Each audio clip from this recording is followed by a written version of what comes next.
ادخلوها خالدین، ہمیشہ کے لیے اس میں داخل ہو جاؤ۔ کتنی خوشی ہوگی جب پتا ہوگا یار موت نہیں ہے یہاں پہ، ہمیشہ کے لیے داخل ہو جاؤ۔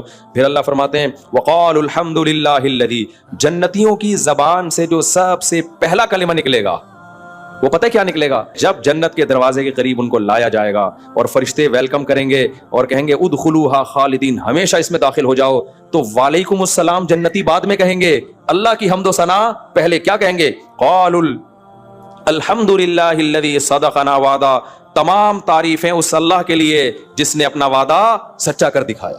اللہ کہتے ہیں جب میدان حشر قائم ہوگا نا اور حساب و کتاب ہوگا تو کافر لوگ جو اللہ کے نافرمان لوگ ہوں گے ان کو ہکایا جائے گا جہنم کی طرف۔ کیا منظر ہوگا آپ دیکھو، کہیں آگ جل رہی ہو اور آپ کو اس طرف لے جایا جا رہا ہو دھکیل کے، تو کیا حالت ہوگی؟ اللہ کہتے ہیں حتی اذا جاؤہا، جب وہ اس جہنم کے گڑھے کے قریب آئیں گے، فتحت ابوابہا، جہنم کے دروازے کھول دیے جائیں گے، قال لہم خزنتہا، تو جہنم کے جو داروغہ ہوں گے نا، پہرے دار، ان کو وہ بھی حیران ہوں گے۔ دیکھو ہم کوئی آگ کا کنواں جلتا ہوا دیکھیں اور کوئی شخص زندہ جانور اس میں پکڑ کے ڈال رہا ہو، ہمیں ترس آئے گا کہ نہیں آئے گا کہ یار اس کے کیا کر رہے ہو تم اس کے ساتھ؟ وہ چائنا میں ایک ویڈیو میں نے دیکھی تھی، خنزیر ہیں، بہت سارے گڑھا کھود کے ان کو ڈال دیا اور اس کو آگ لگا کے زندہ خنزیروں کو مارا انہوں نے۔ کیسا دل خراب ہوتا ہے نا انسان کا، یار تم زندہ جلا رہے ہو ایک مخلوق کو۔ تو قرآن کہتا ہے جب انسانوں کی ایک بڑی تعداد کو جہنم کے گڑھے کے قریب لایا جائے گا نا تو فرشتوں کو حیرانی ہوگی۔ فرشتوں کو پتا ہے کہ اللہ ظالم بولو نہیں ہو سکتا، یعنی ایسا نہیں ہو سکتا کہ اللہ اتنی بڑی تعداد انسانوں کی جو بے گناہ تھے ان کو اٹھا کے کہاں ڈال دے؟ زندہ انسانوں کو آگ میں۔ تو فرشتے حیرانگی سے پوچھیں گے کہ الم یاتکم وقال لهم خزنتها الم یاتکم رسل منکم یتلون علیکم آیات ربکم، ارے کیا اللہ کے میسنجرز تمہارے پاس نہیں آئے تھے جنہوں نے اللہ کی آیتیں تم کو پڑھ پڑھ کے سنائیں؟ وَيُنذِرُونَكُمْ لِقَاءَ يَوْمِكُمْ هَذَا، اور تمہیں اس آگ سے ڈرایا ہو انہوں نے۔ یعنی وہ فرشتے سمجھ رہے تھے کہ یا تو یعنی معاذ اللہ ظالم ہے، ان کے ذہن میں یہ وسوسہ آ سکتا ہے نا کہ اللہ نے کوئی پیغمبر نہیں بھیجا ان کے پاس، ورنہ خود تو کوئی اتنا بے وقوف ہوتا نہیں ہے کہ جس نے اس جہنم کے بارے میں سنا بھی ہو پھر بھی اس سے بچنے کی کوشش نہ کرے۔ اس کی مثال ایسے ہے، آپ کو کسی نے بتایا بھائی ادھر انڈا موڑ پہ آگ لگی ہوئی ہے، ڈاکوؤں کی فائرنگ ہو رہی ہے، پولیس مقابلہ ہو رہا ہے، دھماکے ہو رہے ہیں، آپ لوگ وہاں نہ جائیں، بہت خطرناک حالات ہیں، فائرنگ ہو رہی ہے، 10 بندے اس فائرنگ سے مر چکے ہیں، پھر بھی آپ ٹہلتے ہوئے جا رہے ہیں۔ تو وہاں کوئی پولیس والا کھڑا کیا کہے گا؟ ابے اناؤنسمنٹ ہوئی تھی تیری مسجد سے، کیا تو نے وہ سنی نہیں ہے؟ وہ یہی کہے گا نا، سب طرف سے اعلان ہوا ہے، ٹی وی میں خبر بھی چلی ہے اور تمہاری مسجد سے اعلان بھی ہوا ہے اور لکھ کے بھی لگایا گیا ہے بھائی یہاں فائرنگ ہو رہی ہے نہیں آؤ، تو تم کیسے بیوقوف ہے یار، تم پھر بھی آ رہے ہو یہاں پہ۔ تو یہی حال کس کا ہوگا؟ فرشتوں کا۔ قرآن کہتا ہے کہ فرشتے حیران ہوں گے یار اتنی خطرناک آگ، اتنی خطرناک آگ، اس میں ان کو لایا، ہانکا جائے گا، ہانکے کا مطلب ان کا دل نہیں چاہے گا جانے کا، دھکے دے دے کے لایا جائے گا۔ تو وہ پوچھیں گے الم یاتکم رسل منکم، ارے کیا تمہارے پاس اللہ کے پیغمبر نہیں آئے تھے، ان کا پیغام نہیں پہنچا تھا جنہوں نے تمہیں اس آگ سے ڈرایا ہو؟ وہ جواب میں کیا کہیں گے؟ قالوا بلا، ان کو یاد آ جائے گا، ہاں ہاں بھائی ہمارے پاس تو آسمانی جتنی بھی کتابیں ہیں سب کا ایک پیغام تھا مشترک، اتنے اختلافات کے باوجود بھی، کہ اللہ نے نافرمانوں کے لیے جہنم کی آگ تیار کی ہے۔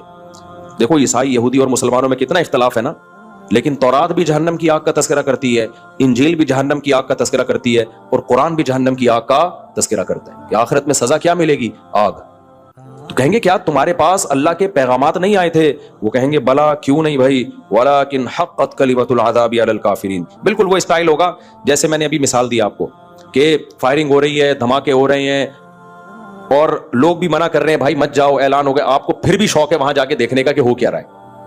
اب آپ وہاں گئے، آپ کے گولی لگی، پولیس والے اٹھا رہے ہیں، تجھے منع نہیں کیا تھا، تو آپ جواب میں کیا کہو گے؟ یار منع کیا تھا لیکن کمبختی آئی ہوئی تھی، میری قسمت کیا تھی؟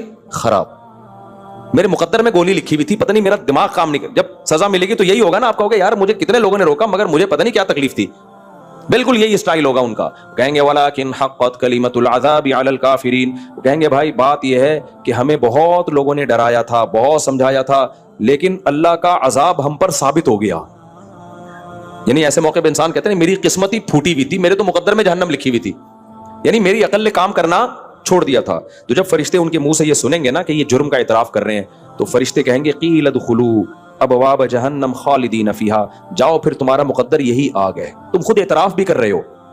کہ تمہارے پاس پیغمبروں کی دعوت آئی جنہوں نے تمہیں آگ سے ڈرایا, اس کے باوجود کہہ رہے ہو کہ ہماری قسمت خراب تھی. اس کا مطلب تم خود مان رہے ہو کہ اللہ کا پیغام ہم تک پہنچا تھا, اب تمہارے ساتھ صحیح ہو رہا ہے. فرشتے بھی ترس نہیں کھائیں گے, کہیں گے دفع ہو جاؤ اس آگ کے اندر. دوسرے مقام پہ قرآن میں آتا ہے کہ جب وہ آگ میں جلیں گے نا تو اللہ سے کہیں گے اے اللہ اخرجنا منہا, سورہ مومنون میں, اے اللہ ایک دفعہ اس آگ سے تو ہمیں نکال دے. فإن عدنا فإنا ظالمون, اگر ہم نے دوبارہ یہ حرکتیں کی تو واقعی ہم ظالم ہوں گے.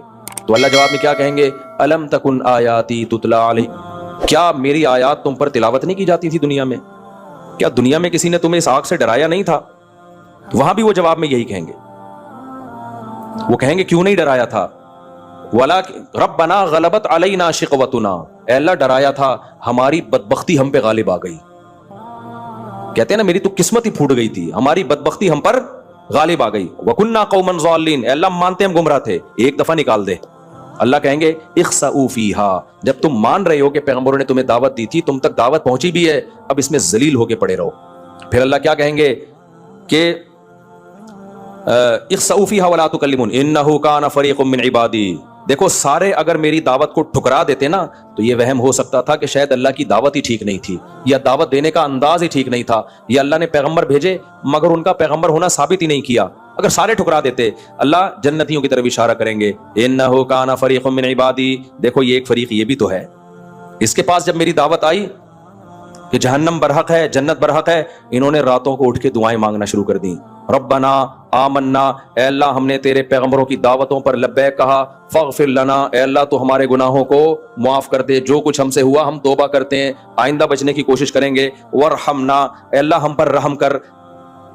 یہ انہوں نے ہم سے مانگنا شروع کر دیا اور اس آگ سے بچنے کی کوشش کرنا شروع کر دی. فاتخذتموہم سخریا, اللہ کہتے تم نے ان کا مذاق اڑانا شروع کر دیا, تم نے ان کا مذاق اڑانا شروع کر دیا. اب یہ تو قصے کہانیوں میں الجھ گئے, اصل تو سائنس ہے, ایکچولی اصل تو ترقی ہے, اصل تو ڈالر ہے.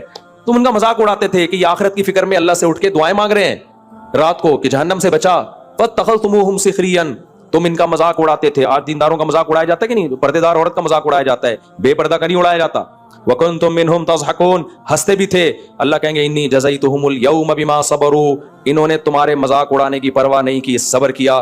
دیکھو آج میں نے کیسا بدلہ دیا ان کو. یہ جہنم کی آگ ہے اور یہ جنت کے باغات ہیں. کیا انداز ہے قرآن کا. بس میں 2-4 منٹ میں یہ آیتیں ختم کرتا ہوں. انی جزیتہم الیوم بما صبروا انہم هم الفائزون. دیکھو آج کامیاب کون ہے؟ یہ ہیں کامیاب. پھر اللہ ان سے کہیں گے ام حسبتم انما خلقناکم عبثا, کیا تم نے یہ سمجھ لیا تھا کہ ہم نے تمہیں بیکار پیدا کیا, عیاشی کے لیے پیدا کیا ہے؟ یعنی تمہارے دماغ کو کیا ہو گیا تھا؟ پیغمبروں کی دعوت نہیں بھی پہنچتی تو کامن سینس تو ہوتی ہے نا. دیکھو اگر آپ جنت جہنم کو نہیں مانتے, اچھے برے عمل کو نہیں مانتے, تو پھر دنیا میں ہمارے آنے کا مقصد لائف کو انجوائے کرنے کے علاوہ کوئی بچتا نہیں ہے. پھر تو مقصد یہ ہے کہ بس شراب پیو اور زنا کرو اور لائف کرو. تو بھائی پوری کائنات کو اللہ نے تمہارے لیے بنایا اور تمہیں لائف کو انجوائے کرنے کے لیے بنایا. یہ کھوپڑی میں آنے والی باتیں نہیں ہے. تو یہ انگریزوں پہ سوٹ کرتی ہیں, ہندوؤں پہ سوٹ کرتے ہیں, نائٹ کلب اور شراب اور کباب, کیونکہ وہ کہتے ہیں مرنے کے بعد ہم ختم ہیں. جو موت کے بعد کی زندگی کو مانتا ہے اس پہ یہ عیاشی سوٹ نہیں کرتی. تو اللہ کہیں گے ام حسبتم, ارے تم جہنم میں جل رہے ہو, تم بے وقوف ہو, تم نے یہ گمان کر رکھا تھا انما خلقناکم عبثا, ہم نے تمہیں ڈراموں فلموں دیکھنے کے لیے پیدا کیا ہے, لڑکیوں سے دوستیوں کے لیے پیدا کیا ہے, اور یہ ساری کائنات تمہاری خدمت میں اس لیے لگائی ہے کہ تم ہماری نہ مانو, تم اپنی چلاؤ. کیسے بے وقوف تھے تم؟ تو اب تمہاری سزا یہی ہے, یہی جہنم کی آگ. تو بھائی راتوں کو اٹھ کے جہنم سے پناہ مانگنے کا معمول بنائے, اور جہنم کی آگ سے بچنے کے لیے جو اعمال ہیں, گناہوں سے بچنا, ان اعمال کو بھی اختیار کرنے کی کوشش کریں. آگے اللہ نے جنتیوں کا بتایا کہ یہ جہنمی ہیں, اس کے برعکس جنتی بھی ہوں گے, جن کو کہاں لے جایا جا رہا ہوگا؟ جنت کی طرف. حتی اذا جاؤہا, اللہ کہتے ہیں جب وہ جنت کے قریب آئیں گے, وفتحت ابوابہا, استقبال میں پہلے سے دروازے کھلے ہوں گے. تو وفتحت وقال لهم خزنتہا, جنت پہ بھی نا فرشتے کھڑے ہوں گے. جب وہ آتے ہوئے دیکھیں گے نا کہ یہ وہ خوش قسمت لوگ ہیں جو کہاں جا رہے ہیں؟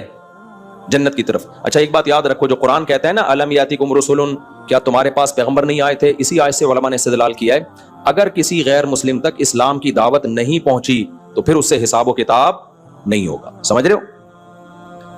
ہمیں نہیں آ رہی کیا سمجھ میں؟ بھائی بعض لوگ جنگل میں پیدا ہوئے, مر گئے, ان کو کیا پتا محمد صلی اللہ علیہ وسلم کون, عیسیٰ علیہ السلام کون, تو ان سے پھر یہ سوال نہیں ہوگا. وہ تو کہے گا نا, اللہ کہے گا کیا تمہارے پاس پیغمبر نہیں آئے؟ تو وہ کہے گا مجھے کیا پتا, میں تو افریقہ کے جنگل میں پیدا ہوں. ہاں توحید کا سوال ہر ایک سے ہوگا, توحید کا سوال کیونکہ یہ اس کی دلیل عقلی ہے. عقل کہتی ہے کہ اللہ کے سوا کوئی معبود نہیں ہے, باقی شریعت کے احکام کا سوال نہیں ہوگا. تو حجت جب تمام ہوتی ہے جب پیغمبروں کی دعوت پہنچتی ہے. تو ہم سب پر تو حجت تمام ہو چکی ہے, تو ہم دوسروں کی فکر چھوڑ دیں, ہم کس کی فکر کریں. لوگ پوچھ رہے ہوتے ہیں یہ نیوٹن جنت میں جائے گا کہ جہنم میں جائے گا. مگر تو میں نیوٹن کے بارے میں نہیں فیصلہ کر سکتا. میں تو یہ جانتا ہوں کہ میں نے اگر توحید کے راستے کو چھوڑ دیا تو میں کہاں جاؤں گا بھائی, جہنم. میں اگر گناہ کیا اور توبہ نہیں کی, خطرہ ہے, اللہ بچائے ہم سب کو, پھر جہنم میں جانے کا بڑا سخت خطرہ ہے. تو آگے اللہ تعالیٰ کہتے ہیں جنتی لوگ جب جنت کے قریب جائیں گے دروازے کھول دیے جائیں گے, جو داروغہ ہیں وہ کہیں گے کہ سلام علیکم. وہ یہ نہیں کہیں گے کیا تمہیں کوئی کسی نے بتایا تھا جنت کے بارے میں جو تم یہاں آئے ہو, کیونکہ فرشتوں کو پتا ہے بھائی بتایا تھا تبھی تو آ رہے ہیں جنت کی طرف, انہوں نے وہ اعمال کر لیے, لہذا فرشتے ویلکم کریں گے. سلام علیکم, تم پر سلامتی ہو. طبتم, یہ بڑا مزے کا جملہ ہے, اس کا اردو میں ترجمہ ہو نہیں سکتا. طبتم کا مطلب ہے بہت اچھے رہے تم, ٹھیک ہے نا. کیا مطلب ہے؟ ویل ڈن, ہٹو بچوں ہوگا پورا ترجمہ اس. یعنی فرشتے جب دیکھیں گے نا یہ جنت کی طرف آ رہے ہیں, اور جنت میں حوریں ہیں, جنت میں نہریں ہیں, جنت میں باغات ہیں, اور قطوفہا دانیاں, درختوں کے لٹکے ہوئے پھل ہیں, اتنی نعمتیں ہیں, تو فرشتے بھی للچائی ہوئی نظروں سے کہیں گے طبتم, ویل ڈن, بہت اچھے, ہٹو بچوں ہو گیا یہ تو, ٹھیک ہے نا. یعنی فرشتے بھی حیران ہو کے کہیں گے یار کیا خوش قسمت ہو تم لوگ, ہمیشہ کی زندگی جو کبھی ختم ہونے والی نہیں ہے. سلام علیکم, تم پر سلامتی ہو. طبتم, بہت اچھے رہے تم. نہیں آئے گی سمجھ میں تمہارے. دیکھو ایک آدمی کی 4 ہو گئی ایک ہی دن, آپ کی ایک بھی نہیں ہو رہی, آپ اسے کیا کہو گے؟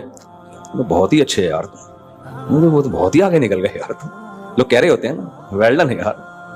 تو طبتم کا نہیں میں ترجمہ کر پا رہا حقیقت, بس یہ جب بہت ہی کوئی طبتم کا مطلب ہٹو بچوں, یہ مطلب ترجمہ کریں آپ. فرشتے کیا کہیں گے؟ کراچی والا آئے گا تو بولیں گے ہٹو بچوں ہو گیا بھائی یہ تو, کیونکہ انڈیا وہ پنجاب والے سمجھتے نہیں ہٹو بچوں کا مطلب کیا ہے. میں نے کہیں بیان میں کہا نا ہٹو بچوں, تو میں جب حج کرنے گیا تو وہاں ایک انڈین مجھ سے پوچھ رہا تھا کہ بچے ہوتے ہیں جن کو آپ ہٹا رہے ہوتے ہو, ہٹو بچوں کیا ہوتا ہے؟ میں نے کہا بھائی اب تو انڈیا میں بھی ہے, آیا شاید یہ انڈیا سے ہی ہے, لیکن ہر جگہ نہیں لوگ سمجھتے. تو ہٹو بچوں کا مطلب ہٹو بچوں, یہ ہاں بچوں کا کام, ایک بہت بڑا کام ہو رہے والا یہاں پہ. تو فرشتے کہیں گے طبتم, ویل ڈن, فادخلوها خالدین, ہمیشہ کے لیے اس میں داخل ہو جاؤ. کتنی خوشی ہوگی جب پتا ہوگا یار موت نہیں ہے یہاں پہ, ہمیشہ کے لیے داخل ہو جاؤ. پھر اللہ فرماتے ہیں وقالوا الحمد للہ الذی, جنتیوں کی زبان سے جو سب سے پہلا کلمہ نکلے گا وہ پتہ ہے کیا نکلے گا؟ کیونکہ یہ سب کچھ قربانیاں وہ دے کس لیے رہے تھے؟ جنت کے لیے. آخرت میں جاتے کچھ بھی نہ نکلتا, کتنا غصہ آتا نا کہ اللہ ہم نے بوڑھے ابا کے سامنے اف بھی نہیں کیا, ہمیں پتا تھا بوڑھے باپ اور بوڑھی ماں کی قدموں میں جنت, ان کے قدموں میں جنت تلاش کرتے رہے, بیوی کے حقوق ادا کیے جنت ملے گی. بیوی نے کہا اپنے شوہر کو دل نہیں چاہ رہا تھا لیکن مان لیا کہ میرا سربراہ ہے, کس بیس پہ بھائی جنت ملے گی, صبر کر لو. دل تو کسی خاتون کا نہیں چاہتا اپنے شوہر کو سربراہ ماننے کا, لیکن مجبوری میں کیا کیا, مان لیا. آدمی کا دل نہیں چاہتا اپنی بیوی سے محبت کرے, بیوی کے علاوہ سب اچھی لگ رہی ہوتی ہیں, لیکن اللہ نے کہا محبت کس سے کرو بھائی, دل نہیں چاہ رہا تھا, جنت کی لالچ میں محبت کرنا شروع کر دی. بیگم سے فون کر کے خیریت پوچھ لی, کس کا دل چاہتا ہے بیگم سے فون کر کے خیریت پوچھنے کا؟ تو ساس کی خدمت کر لی, رشتہ داری جوڑ لی, نماز قائم کر لی, داڑھی رکھ لی, عورت نے پردہ کر لیا, سارے حکام کیے, جہاد کیا اللہ کی راہ میں. بہت تو شہید ہو گئے, جان گوا بیٹھے اپنی, کس کی لالچ میں؟ جنت. اور وہ جنت ہی نہ ملتی, کس قدر غصہ آتا کہ نہیں آتا. لیکن اللہ کہہ رہے ہیں جب جنت کے دروازے کے قریب ان کو لایا جائے گا اور فرشتے ویلکم کریں گے اور کہیں گے ادخلوها خالدین, ہمیشہ اس میں داخل ہو جاؤ, تو وعلیکم السلام جنتی بعد میں کہیں گے, اللہ کی حمد و ثنا پہلے. کیا کہیں گے؟ قالوا الحمد للہ الذی صدقنا وعدہ, تمام تعریفیں اس اللہ کے لیے جس نے اپنا وعدہ سچا کر دکھایا. جو وعدہ اس نے کیا تھا, تو یہ سیاسی وعدے نہیں نکلے. سیاسی لیڈر تو کتنے وعدے کیے تھے نا. ایک سیاسی رہنما میرے پاس آیا الیکشن سے پہلے, آپ کو پتہ نہیں چلے گا کس کی بات ہو رہی ہے, تو اس لیے اس میں کوئی غیبت نہیں. کہنے لگے دیکھیں آپ تک تو ہم نے ہی کراچی میں جتنا بھی کام کیا ہے, جتنا بھی, مجھے اتنی ہنسی آ رہی تھی, میں بڑی مشکل سے یار جھوٹ بولنے سے پہلے, کراچی میں کام ہوا کدھر ہے؟ مجھے کہہ رہے ہیں جتنا ڈیولپمنٹ کا کام کراچی میں نظر آ رہا ہے آپ کو پتہ ہے یہ کس نے کیا ہے؟ میں تو گزرا تھا نیچے میز کے, میں نے کہا یار کوئی حد ہوتی ہے, لطیفہ سنانے سے پہلے بتا تو دو کہ میں لطیفہ سنا رہا ہوں, میں تیاری تو کروں اتنا, کیونکہ یہ چھوٹا لطیفہ نہیں ہے, اس پہ بہت زیادہ ہنسنا پڑ رہا ہے. یعنی ڈھیٹ پڑنے کی انتہا. یعنی وہ چاہ رہے تھے کہ میں ان کو پروموٹ کروں ایکشن. میں نے کہا بھائی جان بہت آپ نے کام کیا ہے, یہ تو ہمیں پتہ ہے الحمدللہ. تو بہت سے لوگ آئے ہیں, کوئی ایک کی بات نہیں کر رہا کہ کسی ایک کی طرف ذہن جائے, یا کوئی بندہ کہ اچھا میں ملنے آیا تھا تو میں مراد ہوں, نہیں بھائی آپ کے علاوہ کی بات کر رہا ہوں. بہت لوگ آئے ہیں الیکشن سے پہلے, میں نے تو پھر کسی کو پروموٹ کیا ہی نہیں نا. میں نے کہا تو وہ جب انہوں نے یہ کہا نا کہ دیکھیں اب تک جو ڈیولپمنٹ کا, ڈیولپمنٹ نہیں, ڈیولپمنٹ نظر آ رہی ہے آپ کو کراچی میں کتنا, یہ سب ہمارا ہی ہے. مجھے بہت, میں نے کہا یار اللہ نے جہنم غلط نہیں بنائی ہے, بالکل صحیح بنائی ہے. کہ کچھ لوگ ایسے ڈھیٹ ہیں, کیا ایک کیل تم لوگوں نے ٹھوکی نہیں ہے کراچی میں یار, اور ووٹ مانگنے سے پہلے کہہ رہے ہو سارا کام کس نے کیا ہے, ہم نے کیا. کام کہاں کیا ہے جو آپ کہو گے ہم نے کیا ہے؟ یہ ایسے جیسے گٹر میں ڈھکن نہیں اور کہہ رہے ہیں ڈھکن کس نے لگایا ہے؟ یہ تو میں نے لگایا. ابے ڈھکن تو پہلے لگا ہوا دکھاؤں, یہ تو بعد میں بات ہوگی کہ تو نے لگایا ہے کسی اور نے لگایا ہے. بہت ڈھیٹ ہوتے ہیں یار یہ سیاسی لوگ, اللہ کی پناہ ہے یار. مجھے تو ہنسی اتنی آ رہی تھی, میں نے کہا بعد میں ہنسا جانے کے بعد میں نے کہا یار وہ انسلٹ ہو جاتی ہے اس بندے کی. میں نے کہا یار دیکھو یار. اچھا خیر.